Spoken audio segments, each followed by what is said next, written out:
आज हम डिस्कस करेंगे कि डायमेंशनल एनालिसिस में हम किसी भी आपका जो फिजिकल क्वांटिटी है, ठीक है, उसके लिए उसका फॉर्मूला हम किस तरीके से ड्राइव कर सकते हैं।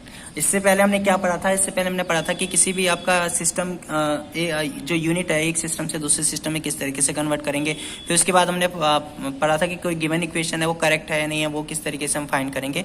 अब हम पढ़ेंगे कि कोई भी फिजिकल क्वांटिटी है अगर वो कुछ वेरिएबल्स पे डिपेंड कर रही है तो हम उसको, यानी अगर वो अदर फिजिकल क्वांटिटीज पे डिपेंड कर रही है तो उसका जो फॉर्मूला है हम उसकी किस तरीके से ड्राइव करेंगे। ठीक है, तो आज हम वही सीखेंगे। तो हमने कंसीडर कर लिया कि आपके पास एक फिजिकल क्वांटिटी Q है, ठीक है, जो डिपेंड्स कर रही है another physical quantities X, Y, Z, यानी जो Q है वो फंक्शन ऑफ क्या हो गया? X, Y and Z। लेकिन अब जो Q है वो X से किस तरीके से रिलेटेड है, यानी X की पावर किस तरीके से रिलेटेड है। जैसे फॉर एग्जांपल एरिया की बात करूं तो एरिया जो है लेंथ की स्क्वायर से रिलेटेड होता है, लेकिन वॉल्यूम की बात करूं तो वो लेंथ की क्यूब पावर से रिलेटेड होता है। ठीक है, इस तरीके से हम देखें तो हमने मान लिया है कि जो Q है वो x की पावर a के प्रोपोर्शनल है, q ये जो है y की पावर b के प्रोपोर्शनल है, एंड q जो है z से जो रिलेटेड है वो उसकी पावर c के से रिलेटेड है। ठीक है, यानी ओवरऑल देखें तो q क्या है? डायरेक्टली प्रोपोर्शनल टू x की पावर a, y की पावर b एंड z की पावर c। तो अब प्रोपोर्शनलिटी का साइन हटाएंगे, कांस्टेंट आ जाएगा। This is proportionality constant, it is a dimensional less quantity. इसकी कोई डायमेंशन नहीं होगी, केवल आपकी एक कांस्टेंट है, प्रोपोर्शनलिटी कांस्टेंट है। ठीक है, तो अब अगर हमें इसका फॉर्मूला फाइंड करना है तो उसके लिए हमें क्या चाहिए? उसके लिए हमें जो है ए बी सी की वैल्यू चाहिए। तो उसके लिए हम क्या करेंगे?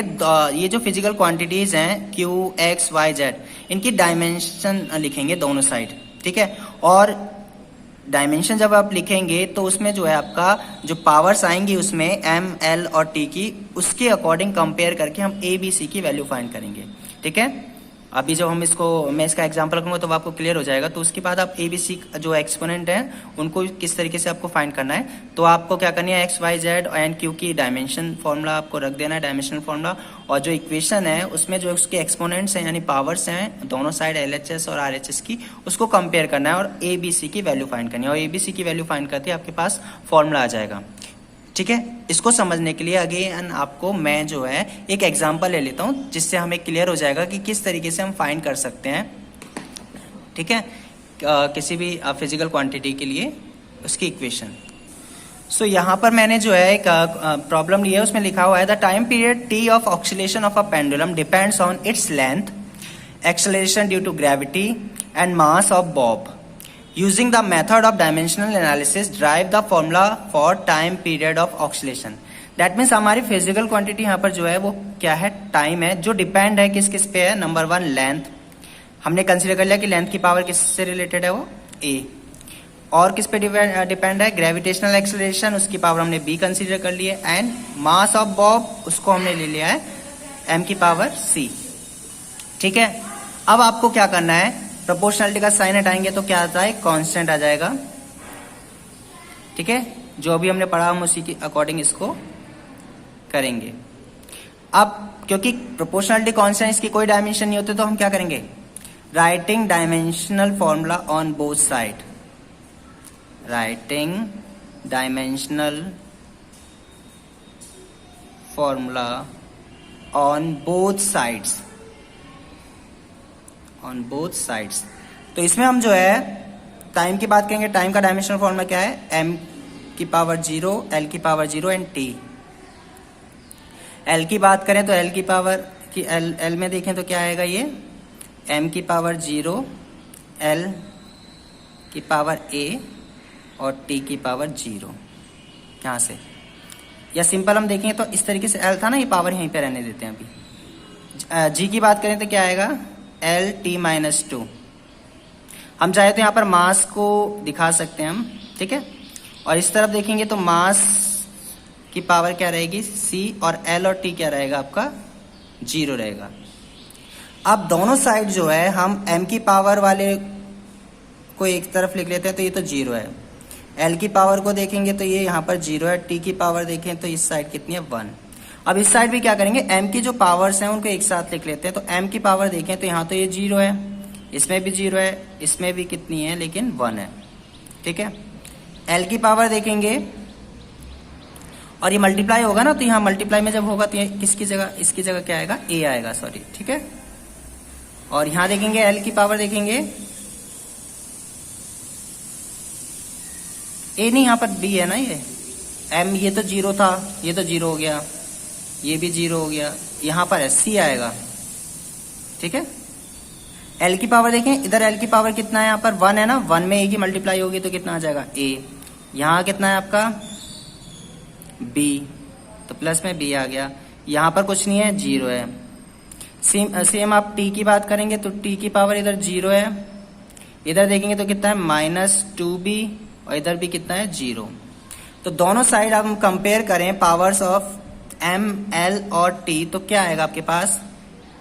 यहां से देखें तो ए की वैल्यू कितनी आएगी आपके पास, ए नहीं सॉरी सी है ये, सी की पावर कितनी आएगी यहां से आपके पास, इधर देखें तो 0। इस वाले इक्वेशन के अकॉर्डिंग देखें तो a प्लस बी इधर जो है, इधर कितना आ रहा है 0, यानी a की वैल्यू कितनी होगी -b।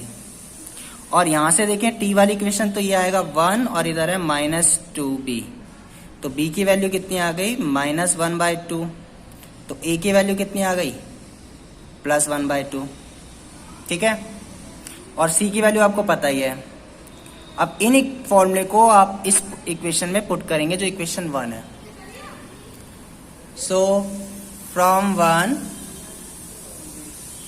वन अगर हम बात करें तो जो टाइम है वो कितना आ जाएगा के, एल की पावर कितनी थी यहाँ पर ए की वैल्यू कितनी आई आपकी +1/2।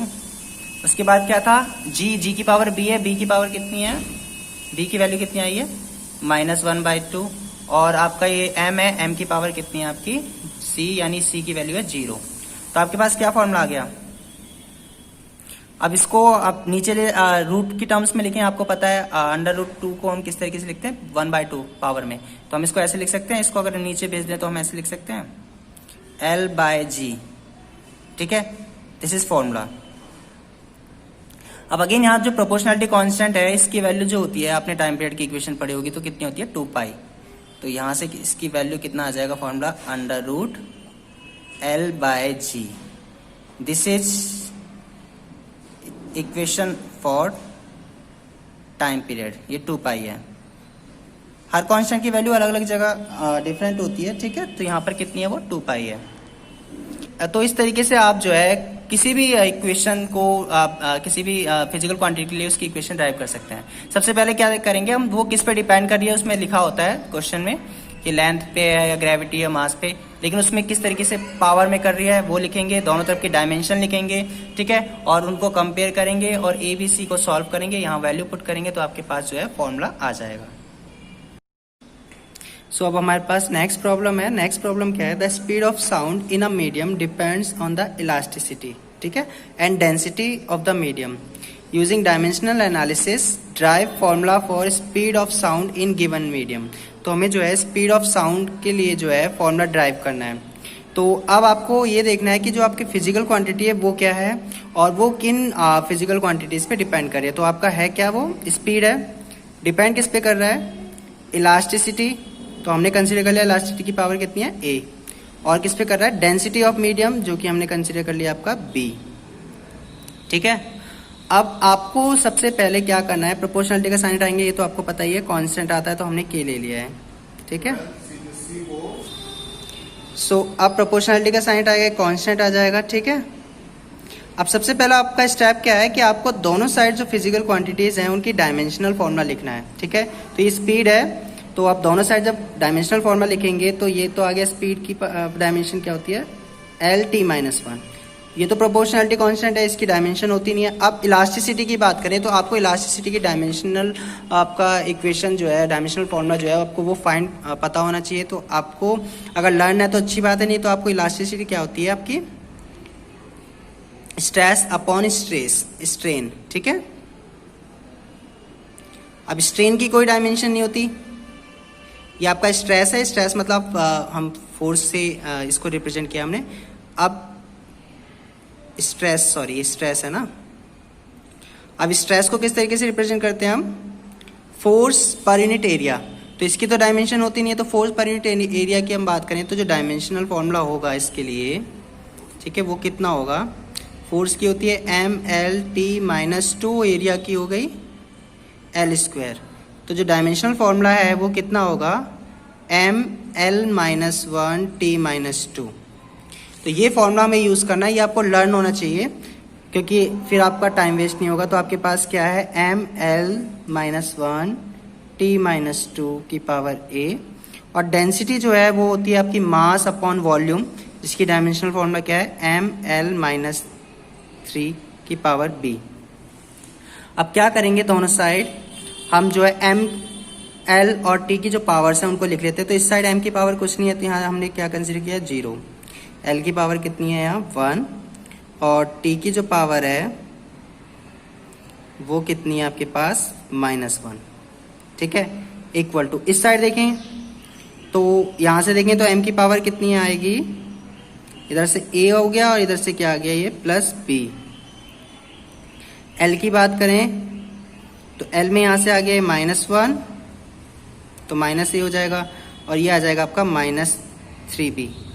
t की पावर की बात करेंगे, t की पावर कितना आएगा, -2a। Comparing powers on both side, तो आपके पास इक्वेशन आ जाएगी a प्लस b की वैल्यू कितनी है यहाँ पर, 0, a -3b की वैल्यू कितनी आएगी यहाँ पर, 1, और जो t है उसमें आपकी वैल्यू आ गई ये। तो इससे 3 इक्वेशन है, इनको हमें सॉल्व करके a b की वैल्यू निकालनी है। तो यहाँ से मैं देखूँ तो a की वैल्यू आपके पास कितनी आ गई, 1/2, और इस वाली इक्वेशन से देखें अगर हम यहाँ से, तो b कितना होगा, -a, तो b की वैल्यू कितनी होनी चाहिए, -1/2। तो आप a और b की वैल्यू आपके पास है तो हम इस फॉर्मूले में पुट कर देते हैं। तो आपके पास क्या आएगा, v is equal to, k तो प्रोपोर्शनलिटी कांस्टेंट है, e की power a that means 1/2 and d की power b that means -1/2। So आपके पास v जो आ जाएगा, अब इसको अंडर रूट के टर्म्स में लिखेंगे तो हम कैसे लिखेंगे इसको, e/d, ठीक है। This is equation for speed of sound in a medium. और प्रोपोर्शनलिटी कांस्टेंट की वैल्यू इसके लिए जो होती है 1 होती है, एक्सपेरिमेंट से जो आती है, तो हम इस फॉर्मूले को ऐसे भी लिख सकते हैं। और ये आपने रिलेशन पढ़ा भी होगा 10th में या 9th में, ठीक है। This is speed of sound.